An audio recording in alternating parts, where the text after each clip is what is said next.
from Fox 39 and your home team. Eyewitness News at 9 starts now. We did it, Joe. You're going to be the next president of the United States. After a long election cycle, Joe Biden surpasses 270 Electoral College votes. But coming up, hear how the Trump campaign says it's not over yet. Plus, in celebration of Veterans Day coming up, a local church's women's ministry made blankets for veterans today. Later on, we'll show you how some of those blankets turned out. And the Nicholas Conservatory celebrates Dia de los Muertos today. We show you how they had to modify their typical celebration to fit COVID-19 guidelines. Good evening, I'm Alexis Carpello. Thanks for joining us tonight. After a long election cycle marked by racial violence, political unrest, and a pandemic, Fox News correspondent Peter Ducey shares we have a winner of the 2020 presidential race. We did it, Joe. You're going to be the next president of the United States. After more than a year of campaigning and billions of dollars spent, we finally have a winner. The Fox News decision desk projecting former Vice President Joe Biden has won the key swing states of Nevada and Pennsylvania, giving him enough electoral votes to become the 46th president of the United States. Biden was reportedly at home with his family when the race was called. He quickly tweeted, quote, "The work ahead of us will be hard, but I promise you this, I will be a president for all Americans, whether you voted for me or not." However, the Trump campaign says it's not over yet. The president promising a strong legal challenge, claiming massive voter fraud, and his legal team says he has no intention of backing down. Obviously, he's not going to concede when at least 600,000 ballots are in question. It's not my job to determine if the ballots are right or not. It's their job. Biden becomes the first candidate in almost 3 decades to defeat an incumbent president. The election was largely seen as a referendum on President Trump, and Biden supporters say they hope the former VP and president-elect can bring the country back together. We have to include everyone. We need a government of inclusion for the people and by the people. So this is beautiful. And President-elect Biden is expected to address the nation at 8 p.m. Eastern this evening. You can watch it right here on Fox. At Biden Campaign HQ, Peter Ducey, Fox News. Illinois' Lieutenant Governor shares she is looking forward to working with the next administration. So recognize that it's not just about the individuals that get elected at any level of a government, quite frankly. It is about the organization that will continue to happen, the work that will continue to happen now that those individuals have been elected. So we're grateful for President-elect Biden and grateful for Vice President-elect Harris, but it's going to require all of us.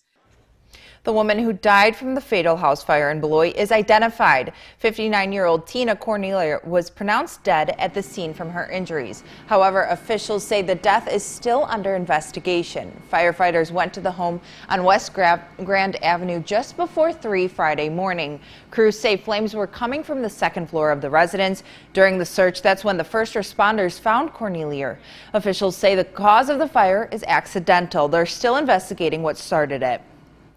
A dog was rescued from a house fire in Cherry Valley this afternoon. Around 2:30, crews responded to a home on Renfro Road, right off of Mill Road. When firefighters arrived, they saw heavy smoke coming from the garage and eaves of the house. At the time, everyone had made it outside besides the dog. Crews were able to locate the dog. Homeowners and the dog are said to be okay. Crews are investigating what started the fire. Illinois health authorities report a record-breaking amount of COVID-19 cases being reported today. Statewide, over 12,000 people have tested positive, including 76 more additional deaths of people dying from the virus. More than 477,000 residents in Illinois have tested positive since the beginning of the pandemic. The death toll in Illinois has crossed over 10,000 total deaths. From Friday night, more than 4,000 people were in the hospital fighting the disease. 813 were in the ICU, and 367 of those patients are using ventilators. Now, Illinois' rolling average now sits at 11.5%. Region 1 7-day rolling average sees an increase increase. The positivity rate now sits at 16.1%. Winnebago County is up to 16.4%. Whiteside and Lee counties are also seeing a jump in the positivity rate. Both counties have an overall 18% rolling average. Boone County still has the highest average, but did drop slightly from 20% yesterday. The county now sits at 19.9%. If you head over to mystateline.com, we have all the county's positivity rates listed. Illinois Governor J.B. Pritzker tests negative for the virus after an exposure. The governor's office says the exposure happened at a meeting on Monday. Pritzker was notified on Friday and then tested. Officials say this is the second negative test result for the governor. Even though today was a beautiful day in the state line, we are headed to the chillier months of the year. Ari Bruckman was at the Emmanuel Lutheran Church, where the church's women's ministry was busy making blankets to give to veterans this year. Just because times are difficult, we still need to look after our veterans. In honor of Veterans Day, Emmanuel Lutheran Church's women's ministry held lap blankets for vets. This is one of 2 service projects the church participates in every year. We have 2 major service projects per year. Lap-Hands for Vets is one of them. We've done it now for the past 5 years. The blankets are made out of fleece and handcrafted by members of the women's ministry. We got a grant from Thrivent in which we were able to purchase all the fleece material, and we have enough this year to make 60 blankets. The church's women's ministry had all hands on deck to help make the blankets. Caitlin Davis and Hope Bozeman represent the younger participants at the event, but their maturity was wise beyond their years. It's really special. I love helping out here. All of my friends are here helping too. I think it's a great opportunity to be here and help and serve others. I'm very lucky to have a chance like this to help the people who have served our country and risked their lives so we could have a better life. Reporting in Belvedere for your home team, I'm Ari Bruckman. Nicholas Conservatory celebrates Dia de los Muertos by helping state line families learn more about the history. Nicholas at Night at Dia de los Muertos has been happening for the past 3 years. This year looks much different, but there's still the activities and even dancers showcasing the Latino heritage. Typically, hundreds of people are in the building. This year, a couple small groups walking through to limit the amount of people. Organizers share this more intimate version of the holiday helped more attendees learn about the culture.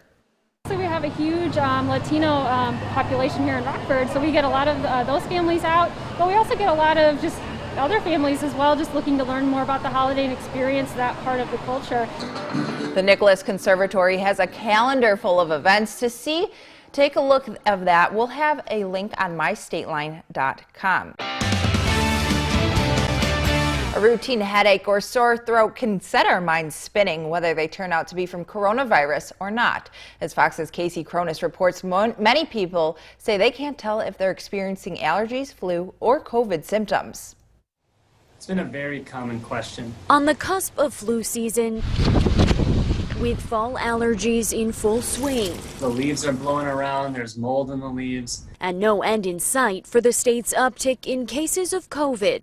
A sniffle here or a sneeze there might be leaving you on edge. The common allergy symptoms are the watery eyes, itchy eyes, the sniffles, or the scratchy or itchy throat or mouth. But is there a way to differentiate common allergies from COVID-19? It's really tough. Dr. Robert Kitsis with Ascension Medical Group in Brown Deer says if you get allergies at this time of year, every year. I think it's pretty safe to think that that's allergies. Still, he's been testing patients for COVID-19 anyway and says recognizing the difference between COVID and flu is even harder. The top symptoms of COVID and flu are the same. It's the fatigue, the muscle aches, the fever. But there is one to note, though not everyone with COVID experiences it. With the flu, you don't have the loss of taste or the loss of smell. Dr. Kitsis reminding us that now is the perfect time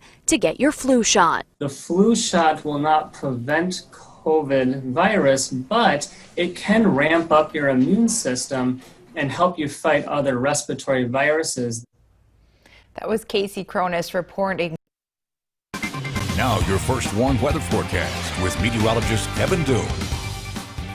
Well, State Line, I really hope you're able to enjoy this first half of your weekend, this beautiful Saturday that we had. We had lots of sunshine and temperatures in the 70s for now the 5th consecutive day. In fact, we were 73 degrees for a high today in Rockford. As I mentioned, this is the 5th day in a row now that we have seen temperatures reach the 70s.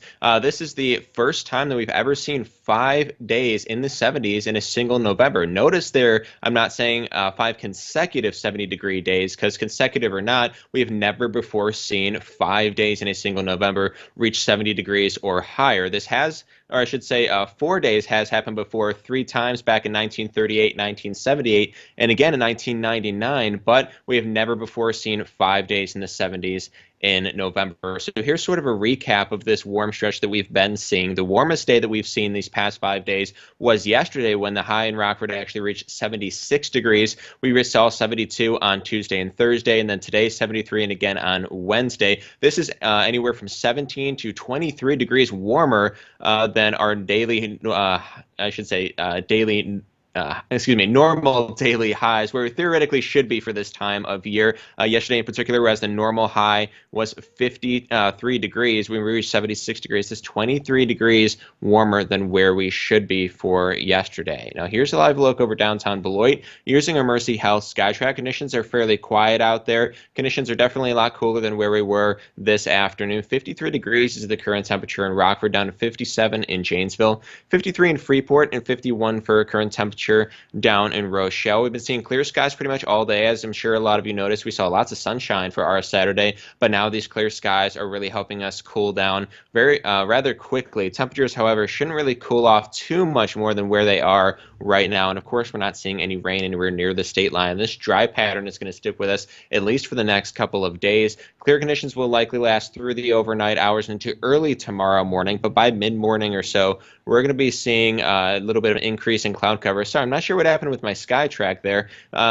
future track there. Let me just kind of give you a rundown. We're going to be seeing a little bit more cloud cover by mid-morning tomorrow, but conditions should remain dry for our Sunday, and pretty much the same going into Monday. Just some partly cloudy skies, but we're not expecting any rain to kick off the work week. I want to give you a quick update on Tropical Storm Eta. After being updated to a tropical storm a week ago now on Halloween, it's still spinning after making landfall as a hurricane in Nicaragua, kicked northeastward, and is about to make landfall in central Cuba and continue its trek northward and eventually northwestward across the southern and southwestern coast of Florida. It is forecast to remain a tropical storm, not re-strengthen into a hurricane. However, it is forecast to reach near hurricane intensity. For instance, right now, it's spinning at around 65 miles an hour. The threshold to reach Category 1 hurricane strength is 74-mile-an-hour winds. So it's not quite a hurricane, but it's going to be close by the time it makes landfall in Florida in the next few days here. Now, tonight, temperatures will drop into the lower 50s, as I mentioned. We shouldn't cool off too much more